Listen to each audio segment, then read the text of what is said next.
আসসালামু আলাইকুম এভরিওয়ান, সবাই কেমন আছেন? আজকে আমি আপনাদের সাথে শেয়ার করব এই সুন্দর টপস কাটিং এবং স্টিচিং এর ফুল টিউটোরিয়াল। তো আপনারা যদি পুরো ভিডিওটি মনোযোগ সহকারে দেখেন, আশা করি ইনশাআল্লাহ আপনারা খুব সহজেই এই টপসটি তৈরি করে নিতে পারবেন। তো আমি টপসটি তৈরি করেছি 7 থেকে 8 বছরের বাচ্চার জন্য। তো চলুন কথা না বাড়িয়ে আজকের ভিডিওটি শুরু করা যাক। তো প্রথমে আমি এক কালার কাপড় নিয়ে গেছি। এখানে হাফ গজ পরিমাণ কাপড় আছে। তো আমি মূলত টুকরো কাপড় দিয়েই টপসটি তৈরি করেছি, কামিজের সাইড থেকে বেঁচে যাওয়া কাপড় থেকে। তো দেখেন এখানে আমি এক টুকরো কাপড় নিয়েছি প্রিন্টের মধ্যে। এখানেও 4 গজ করা আছে কাপড়টি। তো বন্ধ সাইডটি রয়েছে আমার দিকে এবং খোলা সাইডটি রয়েছে অপর পাশে। তো দুটি কাপড় আমি এভাবে সেট করে রেখেছি। এখানে 1/2 ইঞ্চি পরিমাণে উপর দিকে প্রিন্টের কাপড়টি তুলে দিয়েছি, কারণ সেলাইয়ের জন্য চলে যাবে। তো দেখেন আমি এখানে প্রথমে স্ট্রেট একটা দাগ দিয়ে নিচ্ছি।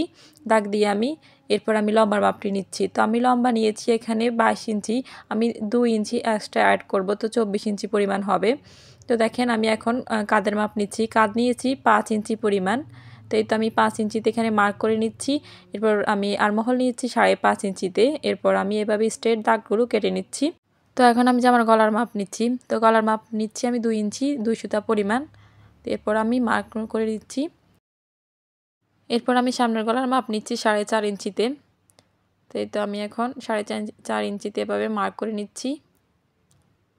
এরপর একটা বক্স শেপ করে দিয়েছি এবং পিছনের গলার লম্বা নিয়েছি আমি 3 ইঞ্চি পরিমাণ। তো এই তো আমি এখন এইভাবে বক্স শেপ করে দিচ্ছি। এরপর আমি গোল রাউন্ডের গলা করে নিচ্ছি, দেখতে পাচ্ছেন। এরপর আমি 1/2 ইঞ্চি পরিমাণ এখানে শোল্ডার ডাউন করে দিচ্ছি। তো এখন আমি জামার বডির মাপ নিব। তো আমাদের এখানে বডি হচ্ছে 28 ইঞ্চি। 28কে যদি আমি 4 ভাগে ভাগ করি তাহলে হয় 7 ইঞ্চি। তো আর 1 ইঞ্চি নিয়েছি আমি এক্সট্রা সেলাই করার জন্য। এরপর আমি ফিতাটিকে এভাবে ধরে মিডলে একটা দাগ দিয়েছি। এরপর এভাবে আমি আরমহলের শেপটা দিয়ে নিয়েছি, দেখতে পাচ্ছেন। এরপর আমি উপর থেকে ধরে এখানে 13 ইঞ্চিতে এভাবে আমি মার্ক করে নিচ্ছি। এটা বুকের মাপ। তো এরপর এখানে আমি যত নিয়েছি উপরে 7 ইঞ্চি নিয়েছি, এখানে 1 ইঞ্চি কমিয়ে নিয়েছি, অর্থাৎ 6 ইঞ্চি নিয়েছি আর 1 ইঞ্চি নিয়েছি আমি সেলাই করার জন্য। এরপর শেপ কাটটিকে এভাবে ধরে আমি এভাবে মার্কগুলোকেই করে নিচ্ছি। উপর থেকে এভাবে স্ট্রেট দাগ দিয়ে নিচ্ছি। এরপর আমি নিচের ঘেরের মাপটা নিচ্ছি। এখানে আমি 15 ইঞ্চিতে মার্ক করে নেব।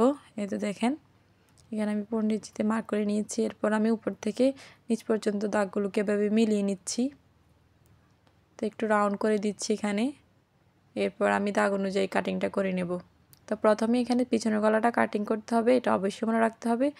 দেন সামনের গলাটা কাটিং করতে হবে উপর পাটটা সরিয়ে। তো এই তো আমি এখান থেকে ধরে 1/2 ইঞ্চিতে এভাবে মার্ক করে নিয়েছি। একটু রাউন্ড করে নিচ্ছি যাতে করে কোণা না বাইর হয়ে থাকে। তো আমি এখন এটা কাটিং করে নেব। তো এই তো দেখেন আমি কাটিংটা করে নিচ্ছি। তো এই পর্যায়ে আমার ছোট্ট একটা রিকোয়েস্ট, যারা এখনও পর্যন্ত আমার চ্যানেলটিকে সাবস্ক্রাইব করেননি তারা অবশ্যই আমার চ্যানেলটিকে সাবস্ক্রাইব করে দেবেন এবং পাশে থাকা বেল আইকনটা বাজিয়ে দেবেন। এতে করে আমি নতুন করে ভিডিও ছাড়ার সাথে সাথে আপনি নোটিফিকেশনের মাধ্যমে সবার আগে পেয়ে যাবেন। আর যারা অলরেডি সাবস্ক্রাইব করে দিয়েছেন তাদেরকে তো অসংখ্য ধন্যবাদ। তো এটা দেখেন আমার উপরে পাটা কাটিং করা শেষ। এরপর আমি নিচের অংশটা কাটিং করে নিচ্ছি। তো আমি এখানে নিচে কিছুটা অংশ এভাবে রাউন্ড করে নিচ্ছি কাটিং করে। তো দেখেন আমার কাটিং করা কমপ্লিট। এরপর আমি বন্ধ সাইডগুলোকে এভাবে কেটে ওপেন করে নিচ্ছি, দেখতে পাচ্ছেন। এই তো এখানে দেখেন এক পাটে আছে এখানে 11 ইঞ্চি পরিমাণ, অর্থাৎ 2 পাটে আছে 22 ইঞ্চি। এরপর আমি নিচে যে কুচি দিব ওইটার মাপ নিচ্ছি। এখানে 3 ইঞ্চি পরিমাণ আছে, তো ভাঁজ করলে 1.5 ইঞ্চি হয়ে যাবে। তো আমি এখানে এই টুকরো কাপড় দিয়ে আমি নিচে কুচি দিব।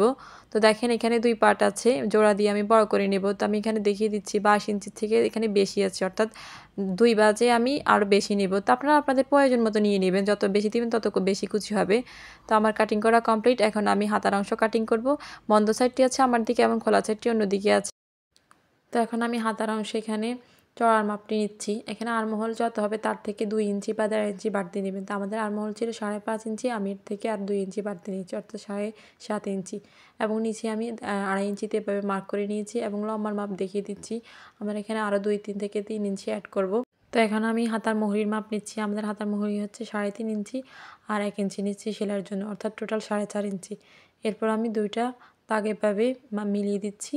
এরপর এখান থেকে ধরে আমি শেপটা দিয়ে দিচ্ছি। এরপর আমি দাগ অনুযায়ী কাটিংটা করে নিচ্ছি। এই তো দেখেন আমার কাটিং করা প্রায় কমপ্লিট। এরপর আমি মুহুরির অংশে এভাবে সমান করে কাটিংটা করে নিচ্ছি। এরপর আমি সেলাই করার সুবিধার জন্য এখানে মিডলে একটা কাট বসিয়ে দিয়েছি, দেখতে পাচ্ছেন। এখানে আমি 2 টুকরো কাপড় নিয়ে নিয়েছি, ভেবে ভাঁজ করে টোটাল 4 পার্ট করে নিয়েছি। এরপর এখান থেকে ধরে আমি লম্বার মাপটি নিচ্ছি। এখানে লম্বা নিয়েছি আমি 13 ইঞ্চি পরিমাণ। এই তো দেখেন। এখন আমি দাগগুলোকে এভাবে সমান করে নিচ্ছি। এরপর আমি দাগ অনুযায়ী কাটিংটা করে নিচ্ছি। তো এই তো দেখেন আমার হাতা কাটিং করা কমপ্লিট। এরপর আমি পাইপিংয়ের জন্য এভাবে বাঁকা করে মার্ক করে নিয়েছি 1 স্কেল সমপরিমাণ। এরপর আমি মার্ক অনুযায়ী এভাবে কেটে নিচ্ছি। আপনারা এখানে আপনাদের প্রয়োজন অনুযায়ী যতটুকু দরকার ততটুকু পাইপিংয়ের জন্য কাপড় কাটিং করে নেবেন। তো আমার কাটিং করা কমপ্লিট। এখন আমি সেলাই করতেছি। তো এখন আমি একটা পার্ট নিয়ে নিয়েছি। এই তো দেখেন উপরে একটা পার্ট এবং নিচের একটা পার্ট নিয়ে নিয়েছি। তো নিচের পার্টটা রেখেছি আমি সোজা সাইডে, উপরের যে কাপড় এক কালার কাপড়টা রেখেছি এটা আমি উল্টো সাইডে রেখেছি। এরপর দুইটা কাপড় ভালো করে সেট করে আমি এখন সেলাই করে নিচ্ছি। দেখতে পাচ্ছেন প্রথমে একটা সেলাই করে নিতে হবে, এক সাইড থেকে এভাবে সেলাই করে নিতে হবে। তো এই তো দেখেন আমার সেলাই করা কমপ্লিট। এখন আমি সোজা করে নেব কাপড়টিকে এবং অতিরিক্ত কাপড়টিকে এখানে কেটে ফেলে দেব। এরপর আমি ভিতরে যে কাপড়টা আছে ওই কাপড়টাকে হাতের ডান সাইডে রেখে এরপর আমি সেলাই করে নিচ্ছি। তো সেলাইটা করতে হবে উপরের প্রিন্টের কাপড়ের উপরে, এটা চাপ সেলাই দিয়ে নিতে হবে। তো এই তো দেখেন আমার সেলাইটা করা কমপ্লিট প্রায়। তো এখন আমি অতিরিক্ত কাপড়টুকু এভাবে কেটে ফেলে দিয়েছি, দেখতে পাচ্ছেন। তো সেম নিয়মে আমি অপর পাটটাও সেলাই করে নিয়েছি। এই তো দেখেন এখন আমি নিচের কাপড়টিকে রেখেছি সোজা সাইডে এবং উপর কাপড়টিকে রেখেছি উল্টো সাইডে। তো দুটো কাপড় ভালো করে সেট করে ধরে আমি এখন কাঁধের অংশটা সেলাই করে নেব। তো দেখতে পাচ্ছেন আমি প্রথমে সেলাই করে নিচ্ছি। তো এখানে অবশ্যই ডাবল সেলাই করে নিতে হবে।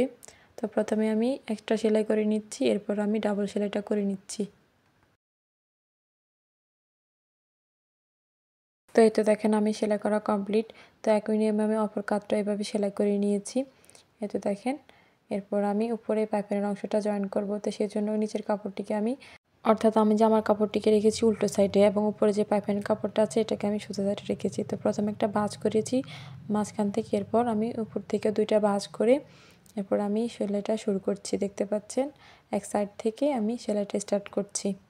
তো সুন্দরভাবে ধরে তারপর সেলাইটা করতে হবে। তো আমি পাইপিংয়ের কাপড়টিকে এভাবে দুই ভাঁজ করে তারপর সেলাই করছি। তো সেলাইটা একটু সুন্দরভাবে করতে হবে যাতে করে সেলাইটা ঠিকভাবে বসে। তো এভাবে ঘুরিয়ে ঘুরিয়ে পুরো রাউন্ডে গলার অংশে সেলাই করে নিতে হবে। তো দেখতে থাকুন আমি সেলাই করে নিচ্ছি। তো আমি চেষ্টা করেছি খুব ভালোভাবে বুঝিয়ে দেওয়ার জন্য।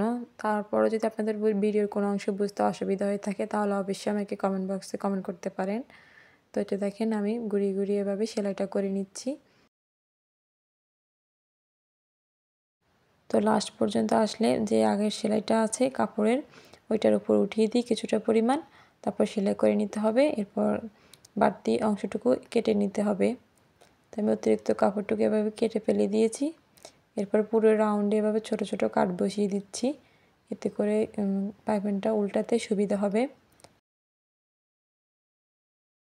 তো এটা দেখেন আমি কাটগুলো দিয়ে নিয়েছি। এরপর জামার অংশটিকে এভাবে সোজা সাইডে নিয়ে আসতে হবে। এরপর এভাবে ভাঁজ করে দেখতে পাচ্ছেন এভাবে ভাঁজ করে তারপর এক সাইড থেকে সেলাই করে নিতে হবে। তো আমি সেলাইটা করা স্টার্ট করছি। তো সুন্দরভাবে পুরো রাউন্ডে এভাবে ভাঁজ করে তারপর সেলাই করে নিতে হবে।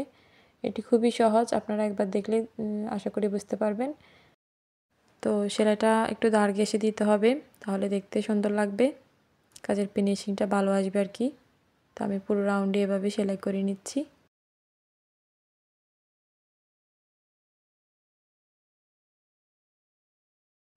তো এই তো দেখেন আমার সেলাইটা করা কমপ্লিট। তো এই যে দেখেন আমি পুরো রাউন্ডে এভাবে পাইপের অংশটা বসিয়ে দিয়েছি। এরপর আমি হাতার অংশ সেলাই করব। তো আমি হাতার কাপড়টিকে রেখেছি সোজা সাইডে। এরপর যে এক কালার কাপড়টুকু আছে এই কাপড়টুকু আমি মাঝখান দিয়ে একটা ভাঁজ করে এরপর আমি হাতার কাপড়টিকের উপর দিয়ে তারপর সেলাই করে নিচ্ছি। দেখতে পাচ্ছেন আমি কিভাবে সেলাইটা করছি। তো এভাবে সেলাইটা করে নিতে হবে। এরপর কাপড়টিকে সোজা সাইডে এনে উপর থেকে একটা চাপ সেলাই দিয়ে নিতে হবে। তো চাপ সেলাইটা আমি প্রিন্টের কাপড়ের উপরে দিচ্ছি। তো আপনারা চাইলে অবশ্যই এখানে চাপ সেলাইটা দিয়ে নেবেন। তো এতে দেখেন আমার সেলাই করা কমপ্লিট। এরপর আমি অতিরিক্ত কাপড়টুকু এভাবে কেটে ফেলে দিয়েছি। তো আমি একই নিয়মে অপর হাতাটাও এভাবে সেলাই করে নিয়েছি।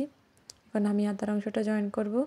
তো আমি কাটটা এভাবে দিয়ে অর্থাৎ এখানে কিন্তু জামার কাপড়টা আছে সোজা সাইডে, আর উপরে যে হাতার কাপড়টিকে রেখেছি এটা আমি উল্টো সাইডে রেখে মাঝখানে যে কাটটা বসিয়েছি ওই কাট অনুযায়ী এখন আমি সেলাইটা করে নিচ্ছি এক পাশ থেকে। এভাবে সেলাই করলে দুই পাশে সমান থাকে আর কোথাও কম বা বেশি হয়ে যায় না, এক পাশ কম অথবা বেশি হবে না এইভাবে সেলাই করলে। তো দেখেন আমি এইভাবে সেলাইটা করে নিচ্ছি। এরপর আমি কাপড়টিকে ঘুরিয়ে নিচ্ছি, ঘুরিয়ে নিয়ে তারপর সেলাই করে নিচ্ছি সেলাই করার সুবিধার জন্য। এই যে দেখেন আমি মাঝখান থেকে আবার সেলাইটা স্টার্ট করছি। এরপর আমি অন্য পাশটা এইভাবে সেলাই করে নিচ্ছি। দুইটা কাপড় ভালো করে সেট করে সেলাই করে নিতে হবে। তো এখানে অবশ্যই ভালো করে সেলাই করে নিতে হবে। তো আমি সেলাইটা করে নিচ্ছি। তো এরপর আমি ডাবল সেলাই করে নেব। এই যে দেখেন এখানে কিন্তু অবশ্যই ডাবল সেলাই করে নেবেন। তখন আমি ডাবল সেলাইটা করে নিচ্ছি।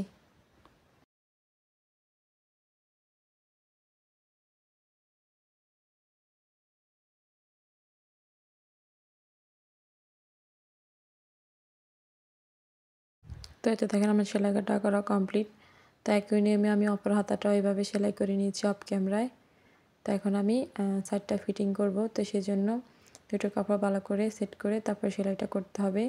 এখানে আপনারা আপনাদের ফিটিংসের মাপ অনুযায়ী রেখে তারপর সেলাই করবেন। তো আমি এখানে 1 ইঞ্চি পরিমাণ বাদ রেখে তারপর সেলাই করছি। তো ভালো করে সেট করে কাপড়টুকু এভাবে ধরে তারপর সেলাইটা করতে হবে। তো আমি পুরোটাই এভাবে সেলাই করে নিচ্ছি প্রথমে। এরপর অবশ্যই এখানে ডাবল সেলাই করে নিতে হবে। তো প্রথমে আমি সেলাইটা করে নিচ্ছি, এরপর আমি ডাবল সেলাইটা করে নেব। তো এরপর যে আমার ভিডিওটা যদি ভালো লেগে যায় তাহলে অবশ্যই একটা লাইক দিতে ভুলবেন না। আর অবশ্যই আমার চ্যানেলটিকে সাবস্ক্রাইব করে যাবেন এরকম নিত্য নতুন ভিডিও পেতে হলে। এরপর দেখেন আমি ডাবল সেলাইটা করে নিচ্ছি।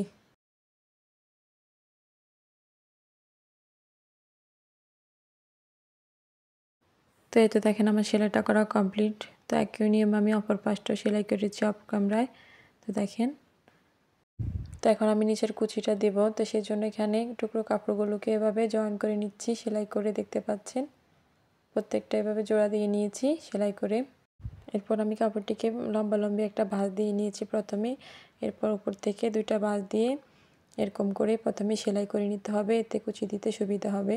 তো আমি আর দেখালাম না, এভাবে পুরোটা আপনারা সেলাই করে নেবেন।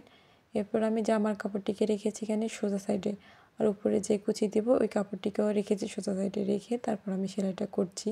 দেখতে পাচ্ছেন এভাবে ছোটো ছোটো কুচি দিয়ে নিতে হবে।